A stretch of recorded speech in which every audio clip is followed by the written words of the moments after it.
Hello friends, मेरा नाम है मनीष कुमार और आप देख रहे हैं मनीष टेक्निकल चैनल। दोस्तों, आज मैं अपने डेरिवेशन का चौथा डेरिवेशन लाया हूँ। मैंने कल 2 डेरिवेशन बताया था पार्ट 1 से, और आज 2 डेरिवेशन बताऊँगा पार्ट 2 से।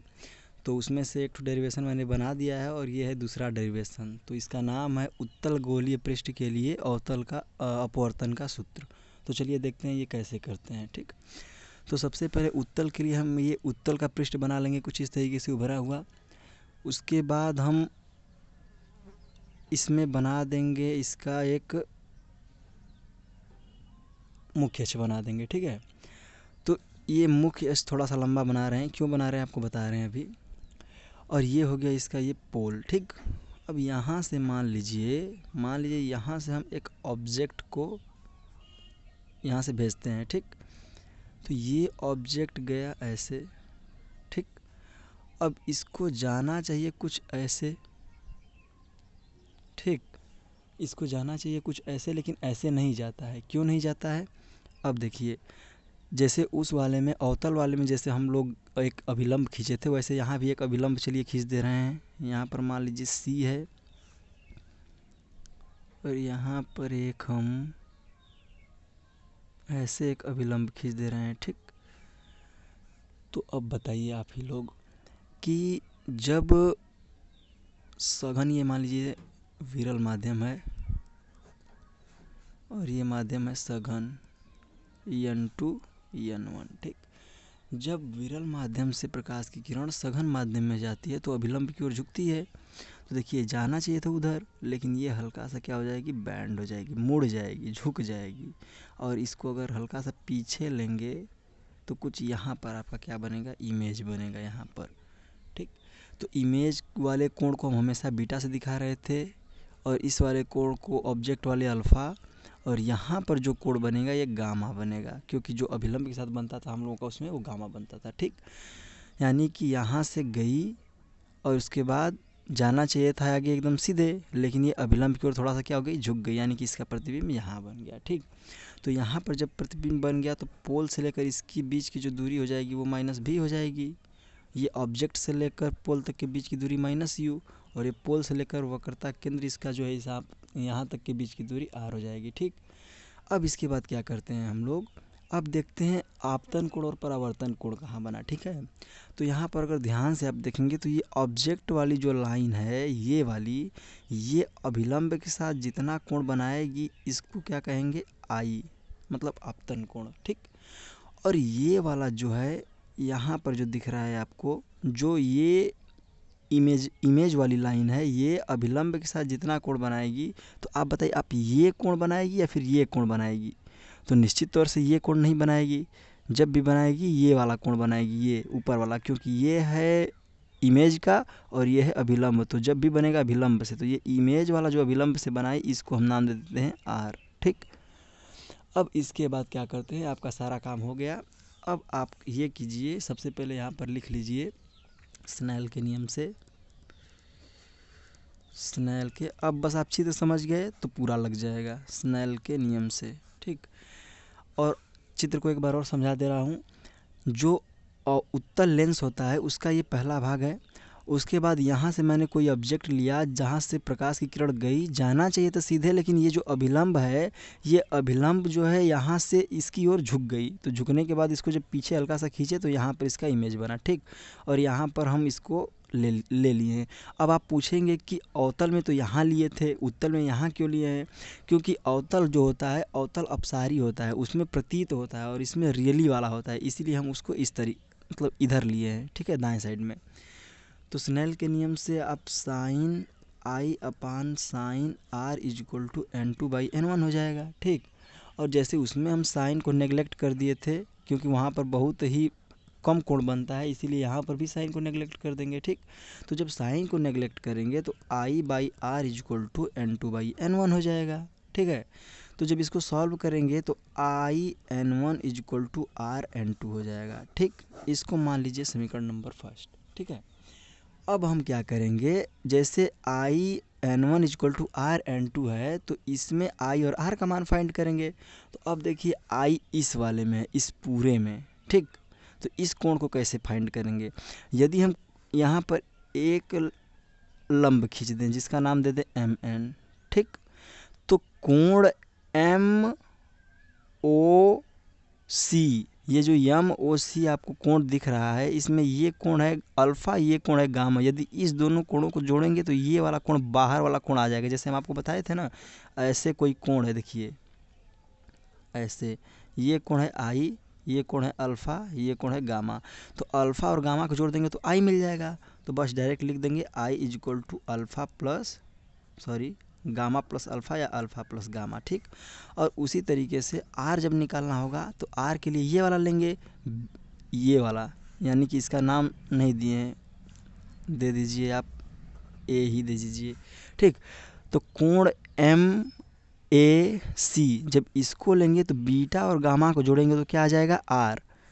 तो यहाँ पर आर इक्वल टू लिख देंगे बीटा प्लस गामा, ठीक। अब आर का मान पता चल गया, आई का मान पता चल गया, तो अब क्या करना है हमको, देखिए इसमें पुट करेंगे। आई इज इक्वल टू हो गया आपका gamma plus alpha n one is equal to beta plus gamma n two, ठीक, ऐसे, ठीक है। तो अब इतना हो गया। अब गामा और अल्फ़ा का मान निकाल लेते हैं, उसके बाद डायरेक्ट हम पुट कर देंगे। तो गामा का मान निकालने के लिए, गामा और अल्फ़ा का मान निकालने के लिए देखिए यहाँ से एंगल लेंगे। यहाँ पर पहले बीटा का मान निकालेंगे तो एम एन ए, या बीटा का निकालना है तो एम ए एन में, यानी कि त्रिभुज एम ए एन में टैन बीटा, क्योंकि इसकी हाइट जो है वो एच के बराबर है और आधार दिया है, तो जो हाइट है वो, जो लंब है वो, और जो आधार है वो, तो लंब बटा आधार करेंगे तो आपको टैन मिल जाएगा, ठीक है। तो टैन बीटा जो होगा, tan beta is equal to आपका हो जाएगा, ये देखिए tan beta is equal to आधार, तो इसके लिए आधार कौन है, बीटा वाले के लिए, तो बीटा वाले के लिए आधार है ये पूरा माइनस भी, लेकिन टैन इज इक्वल टू सूत्र होता है लंब बटा आधार, तो एच हो गया और आधार माइनस भी। तो टैन जब नेगलेक्ट होगा तो B is equal to H upon minus भी हो जाएगा। उसी तरीके से त्रिभुज एम, यहाँ पर ओ, यहाँ पर एन में जब देखेंगे तो टैन, यहाँ पर कौन सा कोण है alpha is equal to H अपान क्या हो जाएगा इसके लिए माइनस यू, तो यहाँ पर अल्फ़ा इज इक्वल टू हो जाएगा एच अपान माइनस यू, ठीक। अब क्या करेंगे, यदि आप देखे होंगे पहला वीडियो मेरा अवतल वाला, तो अच्छे तरीके से आपको समझ में आ जाएगा कि कैसे कैसे क्या हो रहा है। इसमें भी मैं बता दे रहा हूँ कि ये नेगलेक्ट क्यों हो रहा है, क्योंकि यहाँ पर कोण बहुत छोटा बनता है, इसीलिए इसको नेगलेक्ट कर दे रहे हैं हम, ठीक है। तो अल्फ़ा का मान निकल ही गया, गामा का बीटा का मान निकल गया, अल्फ़ा का मान निकल गया, अब गामा का मान निकालिए। तो गामा किस वाले में है, तो एम एन सी में है, एम सी एन में है। अब कहेंगे यम एन सी क्यों नहीं लिए हैं, क्योंकि गामा यही कोणवान है, तो यम सी एन लेंगे त्रिभुज एम सी एन में। तो tan gamma is equal to हो जाएगा, अब यहाँ पर आर पॉजिटिव है तो आर हम पॉजिटिव ही लेंगे, जब नेगलेक्ट करेंगे तो gamma is equal to H upon R हो जाएगा, ठीक। तो जब इतना हो जाएगा तो अब समीकरण में पुट कर दीजिए मान को। तो ये समीकरण क्या हमारा बना है आई एन वन, तो आई का मान कितना आया है हम लोगों का, यहाँ समीकरण है दूसरा, इसको मान लीजिए। तो गामा का मान कितना है H upon R plus alpha का मान कितना है एच अपान माइनस यू, इसमें किसका गुणा करना है एन वन का, ठीक, इज इक्वल टू बीटा का मान कितना दिया है एच अपान माइनस भी, उसके बाद प्लस गामा का मान कितना दिया है एच अपान आर, ठीक। और उसके बाद फिर n2 है तो इसमें n2 का गुणा कर दीजिए, ठीक। अब इसको बस मल्टीप्लाई करना है, इसका इसमें कर दीजिए, H n one upon R, ये हो जाएगा minus H n one upon u is equal to H n two upon v minus में plus H n two upon R. अब आर को एक तरफ कर दीजिए और जो एन वाला है उसको एक तरफ कर दीजिए, ठीक। तो अगर इसको करेंगे हम, तो मैं दूसरे पेज पर आपको बता रहा हूँ, देखिए ये H n one upon R है, तो इसको, ये H n two upon R है तो इसको यहीं पर रहने दीजिए और इसको इधर कर दीजिए। चलिए करते हैं, पहले इसको लिख लेते हैं हम लोग कि दिया क्या है। H(n1/r) minus H(n1/u) is equal to minus H(n2/v) plus H(n2/r). ठीक, अब इसको क्या करेंगे, ये जो है इसको उस साइड भेज देते हैं, तो हो जाएगा आपका, ये इधर आएगा तो H(n2/v) minus H(n1/u) is equal to H(n2/r) और इधर प्लस है, इधर आएगा तो माइनस H(n1/r). ठीक, अब देखिए अब क्या करेंगे, अब इसमें से देखिए कुछ कॉमन हो रहा है, H कॉमन हो रहा है तो H कॉमन ले लीजिए। N2/v minus N1/u is equal to, यहाँ से भी H कॉमन हो रहा है तो N2/r माइनस N1/r, ये H से H कटेगा। ठीक, तो N2/v minus N1/u is equal to N2 minus N1, जब लघुत्तम ले लेंगे तो अपान r आ जाएगा। ये यानी कि ये जो फार्मूला है ये भी बहुत इम्पोर्टेंट फार्मूला है। तो मैंने अवतल के लिए भी ये वाला फार्मूला सिद्ध करा दिया था और उत्तल के लिए भी आप लोगों को ये फार्मूला सिद्ध करा दिया था। तो आई होप आपको वीडियो अच्छी लगे। एक बार फिर से समझा दे रहा हूँ। सबसे पहले उत्तल गोली पृष्ठ में अपवर्तन के सूत्र के निगमन में हम एक चित्र बनाएंगे, फिगर, जिसमें से एक ऑब्जेक्ट लेंगे यहाँ पर। तो ऑब्जेक्ट को जाना चाहिए था सीधे, लेकिन जब हम लंब खींचेंगे तो ये बैंड हो जाएगा, हल्का सा मुड़ जाएगा। तो जब इसको पीछे लेंगे तो यहाँ पर आपका प्रतिबिंब बन जाएगा। ठीक, अब प्रतिबिंब वाले को बीटा और ऑब्जेक्ट वाले को अल्फ़ा और ये जो अभिलंब वाला इसको गामा कोण दे देंगे।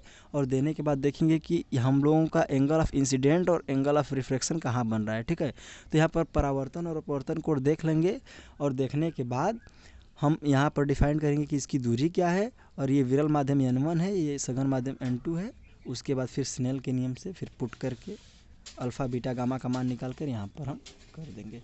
तो आई होप वीडियो आपको अच्छी लगी होगी। अच्छी लगी तो लाइक कीजिएगा और अपने दोस्तों के साथ शेयर कीजिएगा। Thanks for watching.